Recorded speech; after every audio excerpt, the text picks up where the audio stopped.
for this analysis, we are going to have to do some coding.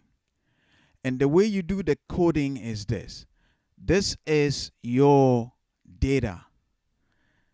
Poor, middle class, rich, smoking, non-smoking. For the poor, there were 25 who said they smoked and 20 who didn't. For the middle class, 26 smoked, 8 didn't, and the rich, 18 smoked and 2 didn't. How do we enter this into the computer? The way to do that is to first code the variables into your PSPP or SPSS. The simple way of coding it is to identify your rows as 1. So everything here is going to be coded as 1, and your second row is going to be coded as 2.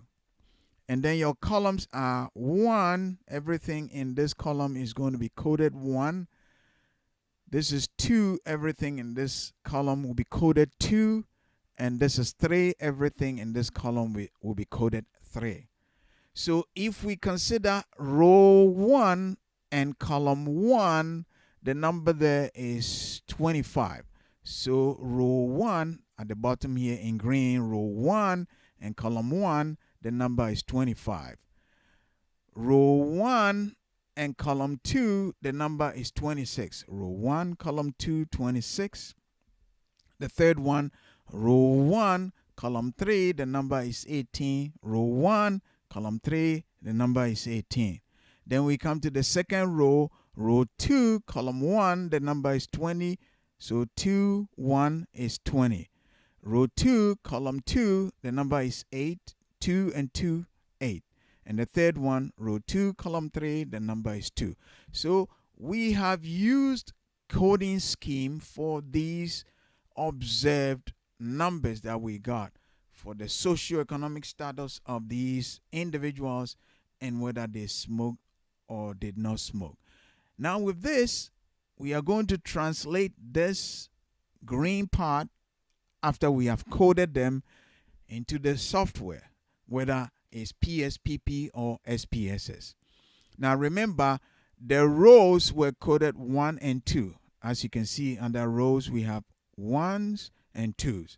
Whereas the columns that correspond to the socioeconomic status were coded 1, 2, and 3. 1 for poor, 2 for middle class, and 3 for rich. That's the columns are 1, 2, and 3, and the rows are 1s and 2s. The count will be as we see them as the observed numbers. So this green part is what we are going to translate exactly the way it is into PSPP or SPSS. So let's go to that and bring up the data that I've entered. This is exactly what I have coded: 1, 1, 25, 1, 2, 26, 1, 3, 18, 2, 1, 20, 2, 2, 8, and 2, 3, 2. That's exactly how I had coded them. Now I have to define my variables. So the first column, the 1s and 2s, was smoking. And then the first rows, rather, 1s and 2s were smoking. The columns 1, 2, and 3 were the socioeconomic status. I have defined them as smoking status for the smoking, and SCS is the socioeconomic status.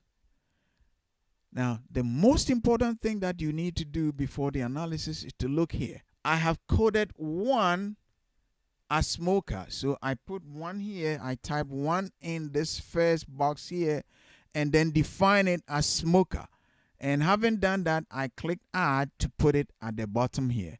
So just to do a small demonstration for you, I'm going to put 3 because I've already got 1 in there. So let's put 3, and this is 2.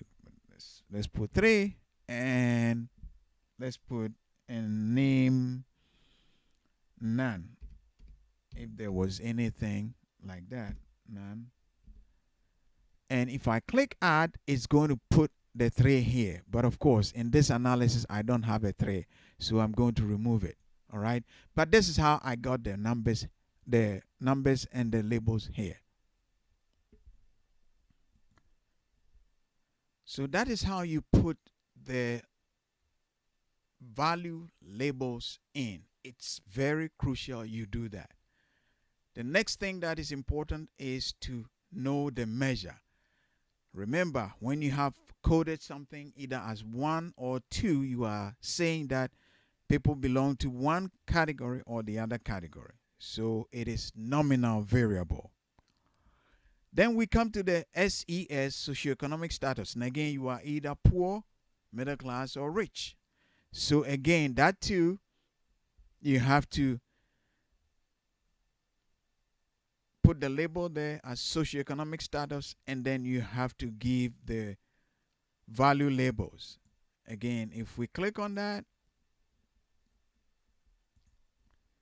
if we click on the second one, there are 3. 1 is poor, 2 is middle class, and 3 is rich.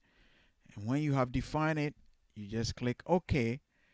And then the last thing that you do is to identify the measure. Again, you are either rich, middle class, or poor. So it is a nominal variable. The last column is the count. The last column here is the count. That is the observed frequency. And that is just count, observed frequency, and there is no need for value labels because there are no categories there, and the measure is scale. Having completed this process, your data are set for analysis. Again, remember you have to weigh the cases. Weighing of the cases is very crucial before you do any chi-square analysis. So for that to be done, you go under data, weight cases, and you have it pop up here. And we always weigh it by the observed frequency. So I have already selected that variable and I've put it under the frequency variable. It is the observed frequency, that is the count, and I put it there. I click OK. So I've set it up for analysis. Now I come to analyze. And here I'm not going back to the non-parametric chi-square. No, I am going to descriptives, the descriptive statistics, and I'm going to select cross tabs. Cross tabs because here I am looking at a contingency table where there are some variables in rows and some variables in columns. That's why I go to cross tabs. So I can put my variables in rows and columns. And as we can see, the smoking status was in the rows. If you recall what we did, the smoking status was in the rows. So just to remind you, if I bring this up, the smoking was the rows, 1s and 2s, whereas the socioeconomic status was in the columns, 1, 2, and 3. So to go back to our analysis, I have to select rows for the smoking status and then the columns for my socioeconomic status. That is important. The next thing that I have to look out for is the statistics. And what is the statistics that I'm looking for is chi-square. So it is to be selected, chi-square. That's all I need to select there. I click continue. Then the cells. Now I'm going to tell PSPP or SPSS what numbers I want in the cells. If you want the count, you can put it in there. Count for rows and columns, you can put it in there. But for me, in this case, I'm not interested in any of these totals. I'm interested in the expected frequency. I'm also interested in the counts by rows and columns. That's all. The totals are not that important to me. So once I have selected these things, I have primed my data for analysis. So remember, you have to select what the statistics is that you want to analyze, and then you have to select what you want to be displayed in the cells. And having done that, I click continue. Now I am ready to analyze my data. So I click OK, and then my data have been analyzed. Again, for me to see what has been analyzed, I have to go to output, and I have my analysis right down here. So I have numbers. If you look at the slides in terms of what we put in there, let me just bring it up briefly and let's look at what we got.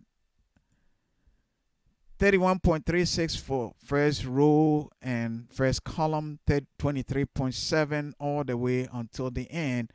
If we go to the analysis that we did, we should have similar things. 31.36, 23.7, 13.94, all the way to the last one, 6.06. So all the numbers are here. The next thing, and the most important thing that I'm looking for, is my Pearson chi-square, and that is 8.90. That is the number that we got when we looked at the analysis. Again, let me bring up the slides. We got something in that order. We got 8.89 is the same as 8.9. If you round this up, 8.89 is the same as 8.9. So our analysis has shown that our hand computation and what we've got is exactly the same thing. 8.9 degrees of freedom was 2. But again, the most important thing that I'm looking for to determine whether this is statistically significant is to look at the P level. And here I get 0.012. 0.012 is to be compared to 0.05. If what I've got here is less than 0.05, then this is statistically significant. In other words, there is a statistically significant association between the socioeconomic status of these individuals who responded to the survey and whether they smoke or do not smoke. This tells me that 0.012 is far less than 0.05. Therefore, this number that I got tells me that there is a statistically significant association or relationship between the smoking status of these individuals who responded to the survey and their socioeconomic status. That is what the analysis means. This, ladies and gentlemen, concludes how you analyze data for nominal variables. That is data that you can put in categories in order to determine whether there's a significant association between those categories. Again, this is going to be posted. Look at it, read the notes, let me know if everything is clear. If not, I will help you get a better understanding of it. Okay.